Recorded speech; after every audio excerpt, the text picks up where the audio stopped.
Hey everybody, this is Minion Soldier, and this is the Piracy Show. Now, today we're going to be kind of looking at the 3.0 PTU again. Yesterday we were kind of highlighting some shortcomings of the PTU, and here I am going back to Daymar, just showing you that, when the lighting conditions are right, you can indeed see the HUD, but, once you move over to the light side, things become a little bit different. But I know that there's a lot of people out there who are kind of sitting there and saying, oh, I've got an invite to the PTU, or I've gotten into the PTU, but it's just not working for me. It slows down to a crawl almost right away. And, the same thing happens for me. When I go out and do missions, I suffer all kinds of crippling bugs when I'm trying to get things done. But one of the things that I've found is that if I get away from the missions and I just go exploring and I kind of stay away from other players, the game tends to run very smoothly. In fact, sometimes I can get up to 45 minutes or up to an hour of steady gameplay by just kind of going off on my own and exploring and seeing what there is to find. I think that a lot of these problems seem to center around certain areas, like if you go to the Wrecked Starfarer or the Wrecked Freelancer, any one of them, or you go to one of the bases that are around on a planet, it tends to bog the system down. It doesn't really seem to be more or less PC related, but it seems to be more server related, because the more you seem to interact with objects,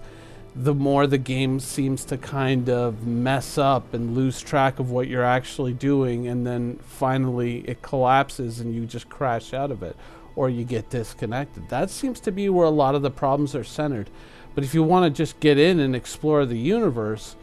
then it works fairly well. At least from my perspective, I saw a huge performance gains and a lot more time to play when I kind of went out and just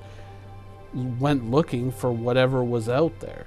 So if you're, if you want to kind of come and just check it out for a few hours and just fly around and see what's out there, as long as you stay away from the mission hubs and you just kind of go out into the wilderness and explore things for a while, you should be able to have a little bit of fun in the 3.0 PTU like the rest of us have been having, and kind of get a little bit of a preview of things to come. With the Delta patcher, if you want to check in every few days or so, when you are downloading a patch, you're not downloading a fresh 30 gigs every time, which makes it a lot more pleasant than previous PTU builds where it seemed like you were downloading 30 gigs every day, whereas now the patches have varied in size, but a lot of them are quite manageable compared to, obviously downloading the whole game every day as in previous versions. So if you do have a PTU invite, or if you're going to be in one of the next waves, but you're kind of saying, but there's a lot of bugs that they still have to work out. If you just want to take like an hour and explore, the game is actually quite manageable, and just kind of checking things out just for a little bit is actually quite enjoyable. So if you do have it, or if you're going to get it anytime soon, don't pass up that chance to play an astronaut with crippling asthma and osteoporosis. Now, recently I accomplished my goal of going out, salvaging some cargo and bringing it back to the station successfully, and I have some pointers around that. Now, like I said before, going out and going to where there's points of interest, lots of interactable objects on the map, that tends to bog the game down, either client side, server side, whoever's at fault, because everyone seems to be arguing over whose fault it is, whether it's your PC or whether it's the server, yada yada yada. But that doesn't really matter. What you want to do is actually play the game and get through a session successfully, and if this is one of your goals, one of the things that you want to do, I have found that the best way to do this, the best way to do it repeatedly and succeed now, is to look for one mission and one mission in particular, and that is the mission to retrieve cargo, or to retrieve either the IDs off of corpses or the black box off of the crashed Freelancer. Because the Freelancer is the smallest ship that you're going to find crashed, therefore it has the least amount of interactable objects, so it has the best chance for you to kind of get through it, get what you need, and get out of there before your game bogs down too much. If you go to the Starfarer, you're going to find that you can fall through the surface of the moon because some spots are glitchy, or that you're going to have to make one too many jumps, and if you miss them, you fall 5 feet and break both your legs and bleed to death. I don't know why, but once again, must be the osteoporosis. So the Freelancer is basically smashed level on the ground. The cargo's just all lying there. You can go, you can pick it up, you can return it to your ship, and as you can see, I kind of set a very minimal goal. I just said, just give me one and let me get out of there successfully, and I managed to pull that off. So that really worked out, and I was able to return it to the ship, though obviously once again I was suffering from osteoporosis, and this shortfall pretty much, you know, ended my life. But luckily, since I landed the ship, it kept the ship and it kept the cargo, so I was able to go back and sell it. But once again, it's the Freelancer that's crashed on the surface of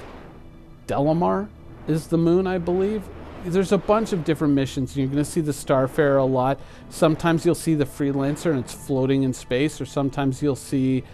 the Starfarer that's floating in space and they've been attacked, or for whatever reason you want to go retrieve cargo off of those, and those do have a lot of cargo. And if you can get a few packages, it actually adds up and it's worth a fair amount of cash, at least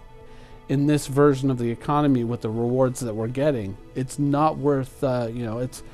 it's worth quite a bit. But with the Rex floating in space, you're now dealing with a new set of problems, because anytime you want to get in and out of your ship,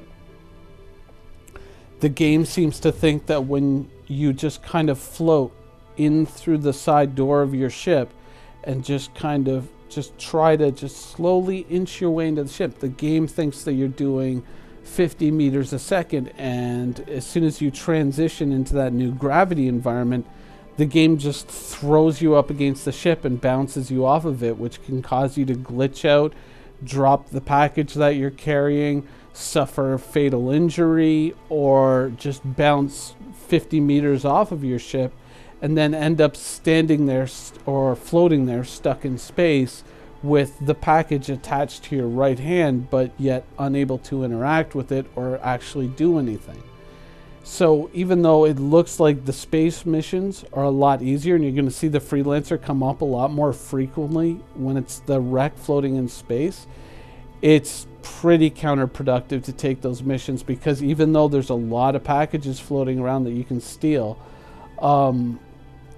invariably trying to get them back onto your ship is like maybe a 50-50 crapshoot if you're going to be successful, or if you're just going to kill yourself just trying to float onto your ship at like 1 inch per second. One thing to note, however, is that sometimes the mission beacons don't always appear on the map or on your outside view, and so it really is kind of tough to kind of set that goal and accomplish it. It took me 2 days to pull this off once. And by the third day, I had done it twice, but I had to kind of adhere to all those tricks and kind of just lucked out and got that Freelancer mission and went, oh shit, there it is. Boom, go to the surface of the moon, pick up a package, return it, and succeed. But, you know, once again, even though it has been enormously frustrating, I have enjoyed it, and I have enjoyed going off on these explorations, which seem kind of aimless, but I mean, it's nice. It's nice to go out and just kind of see the world that's been built and explore it. Now, you notice here that I'm running, and I'm not suffering any real stamina loss here. And I think a lot of the stamina loss and a lot of the problems that a lot of players are having, where it's like your character's huffing and puffing and just seemingly unable to move and in really bad shape, a lot of that seems to have to do with swapping your armor. If you put any kind of heavy armor pieces on your character, all they really seem to do is bog your character down, and really they don't seem to provide any real perceivable protection. The same 3 rounds that would drop my character to the chest will drop any other character in their armor. It's I mean, I never really saw a bonus to having it, and right now it's just a combat penalty that you're paying for no real gains. So overall, I think that if you kind of want to just hop into the PTU and explore and look around, then I think you'll enjoy it. But if you have loftier goals like completing missions, doing this stuff, and returning a caterpillar full of cargo, the game's just not there yet. It's probably not going to be until we actually get a public build that you are going to be able to have a reasonable chance of accomplishing those goals. Though for me, I think my next goal in game is to start kind of, there are no effective cartography tools in the game right now, but I think I'm going to start wandering around and trying to use screenshots and the old X marks the spot method to try and map out different wrecks on the surface of Daymar, and just have a few spots saved up so that once the game goes to the public version, I will have certain locations that hopefully only I know about that I can quickly hit and make some money once the game goes live. And hopefully soon I might come across the Javelin that is apparently wrecked here on the surface of Daymar. But anyways, that's the show for today. I hope you guys enjoyed it, and thanks for watching.